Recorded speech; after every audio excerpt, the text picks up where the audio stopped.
যৌবন তো তোমারও ছিল, হাদিরও ছিল। জানি না কিয়ামত পর্যন্ত বাংলাদেশে এত বড় জানাজা কেউ দেখবে কিনা। যৌবন তো তোমারও আছে, ওরও তো ছিল।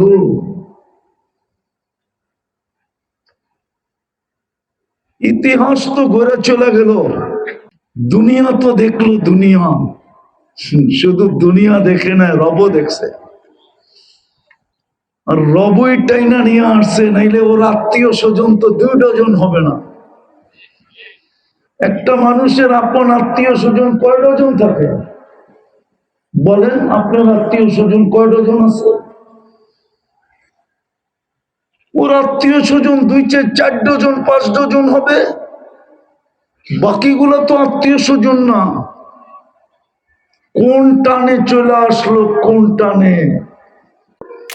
এই জন্যই যারা পাড়ার, ওরা কইরা দেখাইছে, ইতিহাস গড়া চলে গেছে। হায়, আসলে হাদিও ইতিহাস গড়া চলে গেল, ঠিক না? সত্য তো, হ্যাঁ। কিন্তু বলতে মনে চায়, মিডিয়ায় কথা চলে না যায়। যারা ভাবছে হাদি মিটা গেছে, কিয়ামতের মাঠ পর্যন্ত, আজ যেদিন মারা গেছে ওই দিন থেকে বড় আশ্চর্যের বিষয় লাগে আমার, ওর ভিতরে শাহাদতের তলব কিরকম ছিল। আমি তো ভীষণভাবে প্রত্যাশা করি, আমি ছোটবেলা থেকে এই স্বপ্নটা দেখি, অনেক জায়গায় বলেছি, যে একটা তুমুল মিছিল হচ্ছে অন্যায়ের বিরুদ্ধে। সেই মিছিলের সামনে আমি আছি, কোনো একটা বুলেট এসে আমার বুকটা হয়তো বিদ্ধ করে দিয়েছে, এবং সেই মিছিলে আমি হাসতে হাসতে আমি শহীদ হয়ে গেছি। 2টা তলব ছিল ওর ভিতরে, 2টা আকাঙ্ক্ষা ছিল। আসলে হাদিসের কথাই সত্য, যে মনের থেকে চায়। উমর রাদিয়াল্লাহু তাআলা আনহু যেরকম বলছিল, আমি শহীদ হতে চাই, তো সবাই হাসতেছিল, আমিরুল মুমিনিন আপনি মদিনায়, যুদ্ধ চলতেছে হাজারো মাইল দূরে, আপনি মদিনায় বসে শহীদ হবেন কি করে? তোনার একটা আজীব জবাব ছিল, যে আল্লাহ উমরকে ইসলামের টাইনা আনতে পারে, ওই আল্লাহ শাহাদাতকে টাইনা মদিনায় আনতে পারে। হাদির মনের আকাঙ্ক্ষা ছিল যে শহীদ হব, শুক্রবারে মরব। দুটোটাই ওর মনের আকাঙ্ক্ষা ছিল। গুলিও শুক্রবারে, মৌতও শুক্রবারে। আজকে অন্যতম মেহমান আল্লামা মুফতি নজরুল ইসলাম কাসেমী দাওয়াত করবেন। আমি হযরত করার মহামূল্যবান নসিহত পেশ করার জন্য আসসালামু আলাইকুম ওয়া রাহমাতুল্লাহি ওয়া বারাকাতুহু। আলহামদুলিল্লাহ,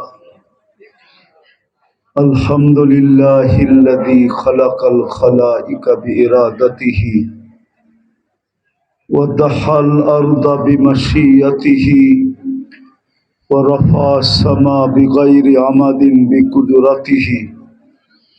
আল আহাদুস সামাদ الذي لم يتخذ صاحبة ولا ولد خلق الخلق وأحصاهم عدد رفع السماء بقدرته بغير عمد بسط الأرض بقدرته على ماء الجمد قسم الرزق فلا ينسى من خلقه أحد ولم يكن له كفوا أحد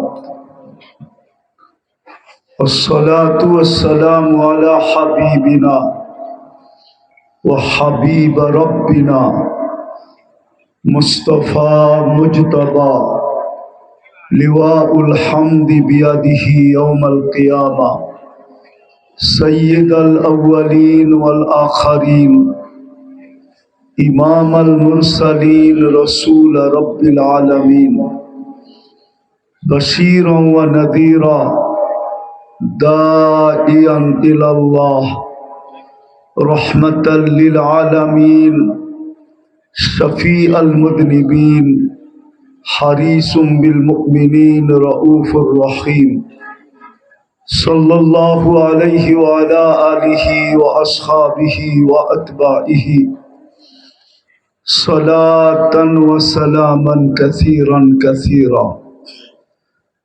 أما بعد فأعوذ بالله من الشيطان الرجيم. بسم الله الرحمن الرحيم. ومن زحزح عن النار وأدخل الجنة فقد فاز. وقال رسول الله صلى الله عليه وسلم: ألا إن سلعة الله الغالية، ألا إن سلعة الله الجنة، أو كما قال عليه الصلاة والسلام. এশাতুল কোরআন মাদ্রাসা কর্তৃক আয়োজিত উক্ত মাহফিলের সম্মানিত সভাপতি, উপস্থিত ওলামায়ে কেরাম, এলাকার বিভিন্ন জায়গা থেকে আগত মুসলমান ভাইয়েরা, বিশেষভাবে যুবকরা, যেই পর্যন্ত লাউড স্পিকারের আওয়াজ পৌঁছতেছে, যদি শোনার সুযোগ থাকে বা ঘর পর্যন্ত আওয়াজ পৌঁছে, তো পর্দার অন্তরালে মা ও বোনেরা, কোরআন হাদিস থেকে যতটুকুই তেলাওয়াত করলাম, আশা রাখি একই সামনে রেখে কিছু কথা রাখবো।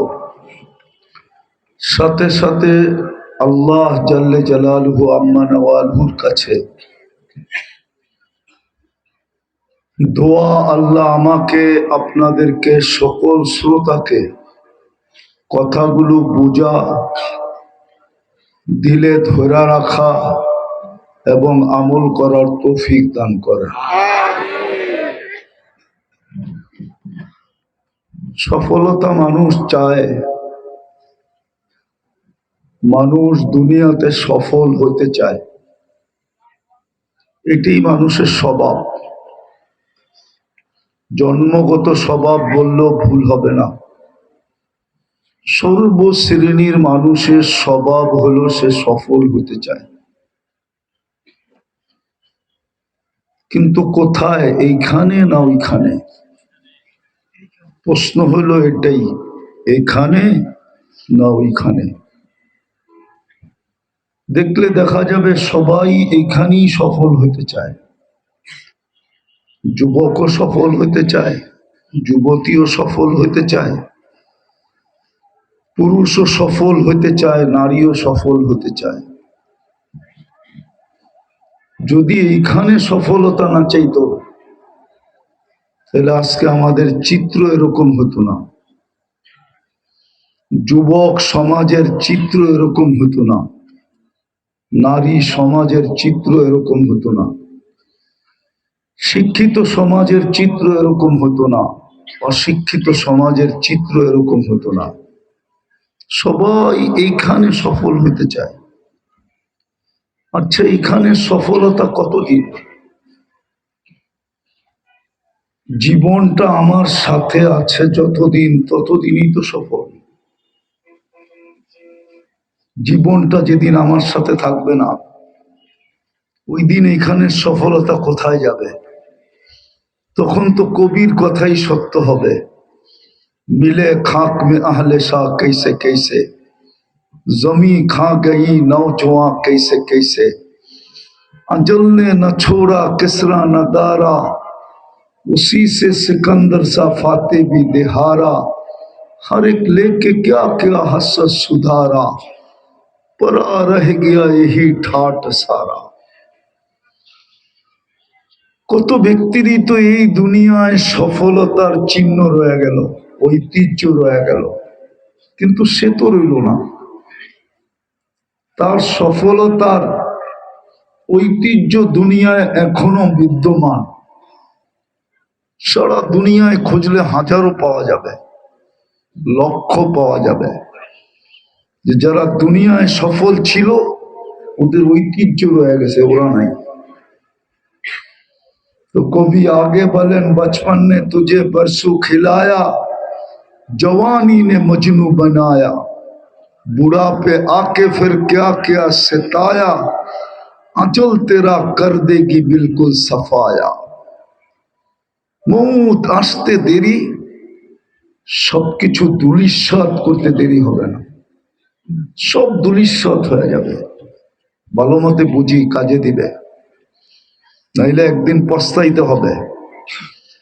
হাদিসের ওই কথাই সত্য হবে।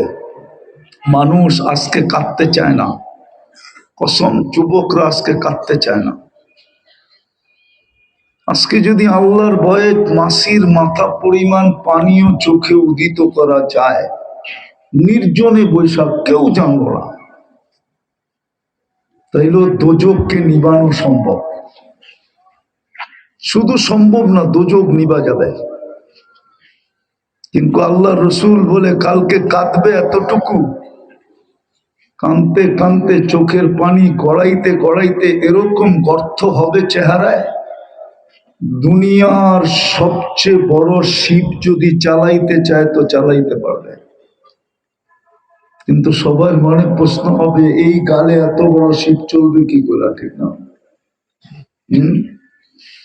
জাহান্নামীদের এক একটা দাঁত হবে 10 কিলোমিটার চওড়া, উপরের মাড়িটা হবে 160 কিলোমিটার, নিচেরটা হবে 160 কিলোমিটার। যেই মুখে ফিট হবে ওই মুখটা কেমন হবে? ওই মুখটা যেই চেহারায় ফিট হবে ওই চেহারাটা কেমন হবে? বসতে জায়গা লাগবে 470 কিলোমিটার। যদি বসতে হয় তো 470 কিলোমিটার জায়গা নিয়ে বসবে। ওই পাহাড় আমি 4 বার দেখছি। আল্লাহর রসুল বলছে ইয়ামানে আছে ওই পাহাড়, জাবালে বায়দা, সাদা পাহাড়, জাবালে বায়দা। এক একটা রান হবে ওই পাহাড়ের সমান। বিদায় চলতে কোনো সমস্যা হবে না। আজকে তো আদাত মাসির মাথা পরিমাণ পানি দিয়া জাহান্নামকে বুঝানো যায়। একটু মনোযোগ দেই, এই জন্যই এক আল্লাহওয়ালা কবরে বসে কাঁদতে ছিল। যুবকের বড় মায়া লাগছে, দয়া লাগছে, ছুটে যায় জিজ্ঞাসা করতেছে, বাবা তোমার কে এই কবরস্থানে যে তুমি বসে বসে কাঁদো? তো বলছে, যুবক এই কবরস্থানে আমার কোনো আপনজন নাই। বলছে, তাইলে তুই এখানে বসে কাঁদিস কেন? বলছে, যুবক আমি স্বচক্ষে দেখতেছি এই কবরের ভিতরে অনেক মানুষ 24 ঘন্টা মাপ চাইতেছে, কিন্তু আল্লাহ একবারও তাকায় দেখে না। কিন্তু এই মানুষগুলোই যখন জমিনের উপরে ছিল 24 ঘন্টা আল্লাহ মাফ করার জন্য ডাকতো। একটা হাদিস দিয়ে প্রমাণ দিতেছি, 24 ঘন্টা কিন্তু আল্লাহ আমাদেরকে মাফ করার জন্য ডাকে। হাদিস বলে ইয়াবসুতু ইয়াদাহু নাহারা, সারাদিন হাত প্রসারিত করে থাকেন গ্যারান্টি সহকারে, হাত্তা ইয়াতুবা মাসি আল-লাইল, সারা রাত্র যে গুনাহ করছে তাকে যেন আল্লাহ বলতে চাইতেছে, তুই সারা রাত্র গুনাহ করছিস, তাতে কি আসে যায়? সূর্য উঠতে দেরি, তুই যদি হাত উঠায় মাপ চাইতে দেরি না করতি। আবার রাত্রে হাত প্রসারিত করেন, হাত্তা ইয়াতুবা মাসি আন-নাহার। শব্দ এটা বুঝাইতেছে হাদিসের যে আল্লাহ বলে, নির্লজ্জের মতো সূর্যের আলোতে তুই গুনাহ করছিস, তাতে কি আসে যায়? যদি সূর্য ডুবতে দেরি, তুই যদি মাপ চাইতে দেরি না করতি। বিদায় সফলতা সবাই চাই বটে, কিন্তু এইখানে চাই, এই ছোট জীবনটাই চাই। এই ছোট জীবনের সফলতা আসলে সফলতা না, বহুত আসতে দেরি। তারপরে কবি আগেই বলেন, তুঝে দুনিয়া কে রহো সবসে আলা, हो जीनत निराली हो फैशन निराला, यूं ही जिया करता है क्या मरने वाला, तुझे हुस्न जाहिर ने धोखे में डाला, जगह जी लगाने का दुनिया नहीं है, ये इबरत की जा है तमाशा नहीं है। ময়মনসিংহের মানুষ, আল্লাহর 24 ঘন্টার সার্ভিস অনর্থক না। ভালো মতে বোঝেন, ভালো মতে যুবক, ভালো মতে বোঝো। তোমার প্রথম প্রশ্ন হবে কিয়ামতের মাঠে, আন শাবাবিকা ফীমা আফনা। বল বল, যৌবন কোন কাজে লাগাইছিস বল। যৌবন তো তোমারও ছিল, হাদিরও ছিল। জানি না কিয়ামত পর্যন্ত বাংলাদেশে এত বড় জানাজা কেউ দেখবে কিনা। যৌবন তো তোমারও আছে, ওরও তো ছিল।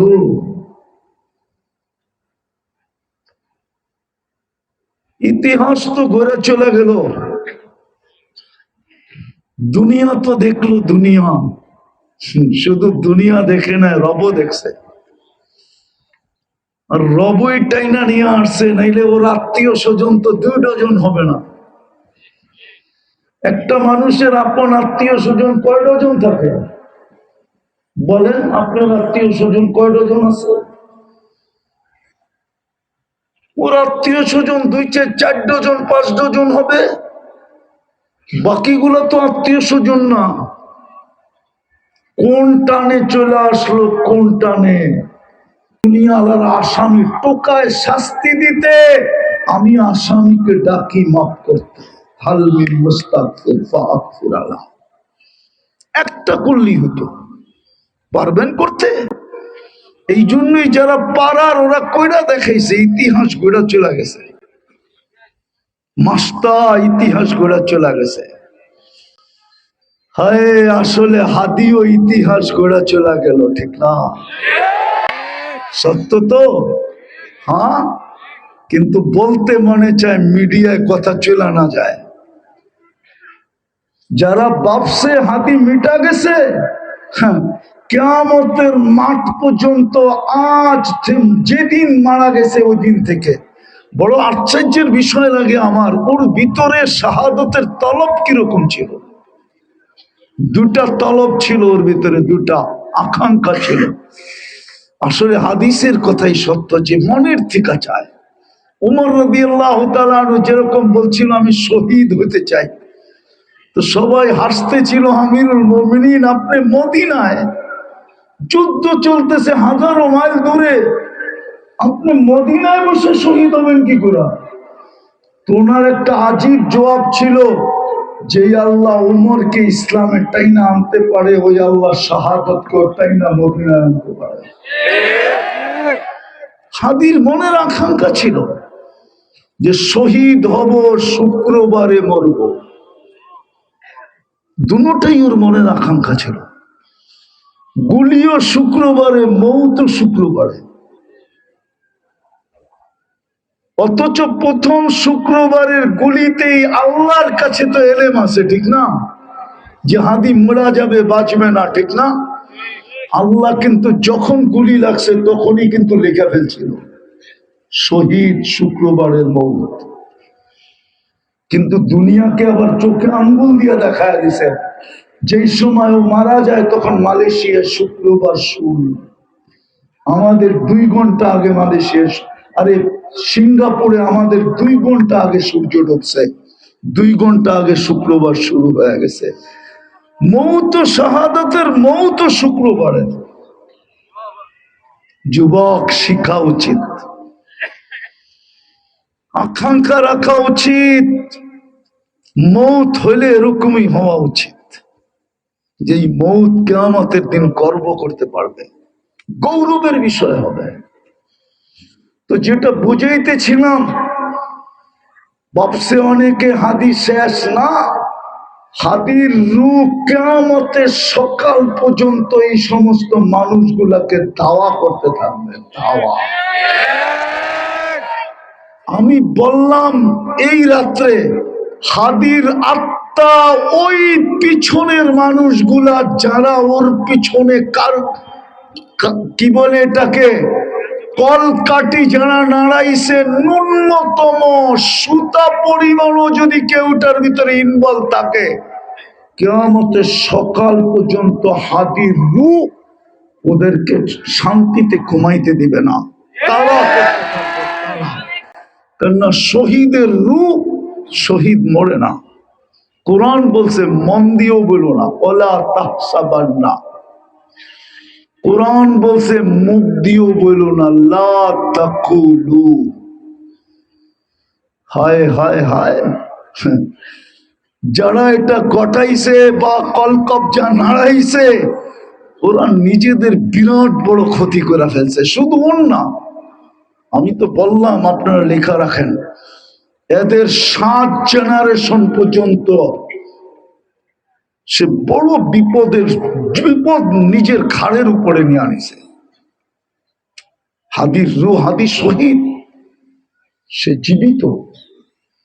আমরা শুধু পোশাক দাপন করছি, হাদি দাফন করি না।